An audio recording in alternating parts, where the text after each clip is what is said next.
is to finish some video.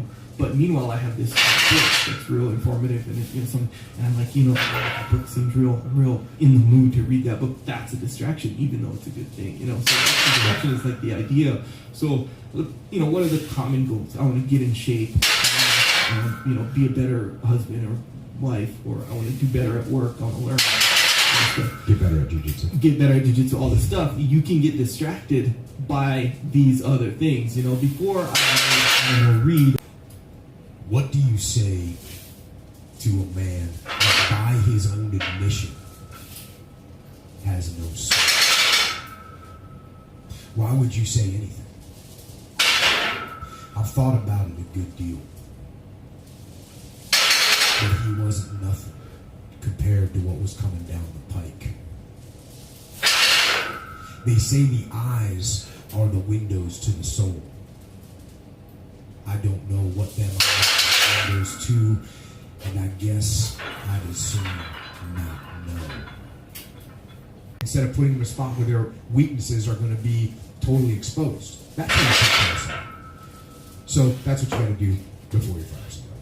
One thing I learned from you in the Navy during our time was when you have those tough conversations, you got to write it down.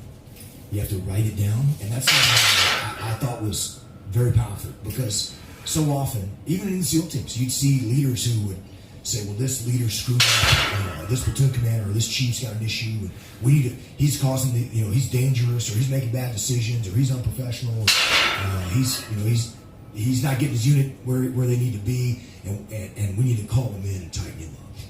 And you'd have that conversation behind closed doors when the person isn't present, and you're like, right on, let's call them in, let's tighten them up. You come in, they sit down, and here you are face to face with that person, and you just had that closed door conversation about how terrible they were, and how they really needed, we're gonna square them away, and now, face to face, the conversation goes like this.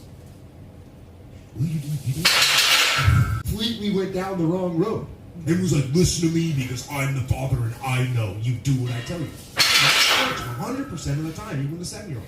And as soon as I went back and said, hey, here's why I told a bunch of things that, it's really good. This is how we're going to get around. This is how you can get around the beach. And it changed her attitude. It literally changed her attitude in a minute. I wish I would have videotaped the whole thing because we could have posted it.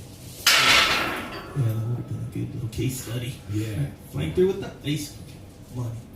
Would you say the hiring and people, you don't have just someone waiting in the wings to get hired to fill that position, remember? That kind of is the case, most of the time, where if you fire someone, it's like, oh, we'll just replace them, right?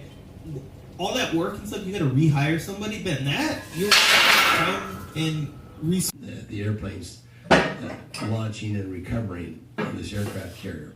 And a family came in and actually broke the wire. The pilot did okay, but he picked up the wire, and the wire snapped. This cable that traps an airplane is 2.5 inches in diameter. It's a very thick steel wire round cable, and it's really, really strong. Because it has to stop 35,000 if they wanted to. But we started this air combat maneuvering with these guys. Well, that went on for, a couple of months. Until one day, Kooky and we played the role. We had white scarves, and Snoopy goggles and the whole works. And one day we came back to the instrument squadron and checked in our airplanes back then, and there was silent. Like actual birthday? Yeah, I went on deployment the next day. No one. Everyone was really happy with me. When you were going through the flight training and you were getting ready to deploy, now were you thinking about Vietnam at all? You must have been getting feedback. You got feedback from the commanding officer, so now your focus had shifted somewhat. Yeah, it certainly had. And the squadron that I joined was just coming back from Vietnam, and they'd had quite a few casualties.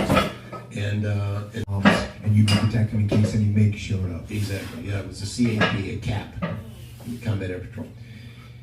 So, you're pretty much almost done with deployment. We're talking, you did what, 74 missions at this point. You've been there for 5 or coming up on 6 months. And on the 19th of May, 1967,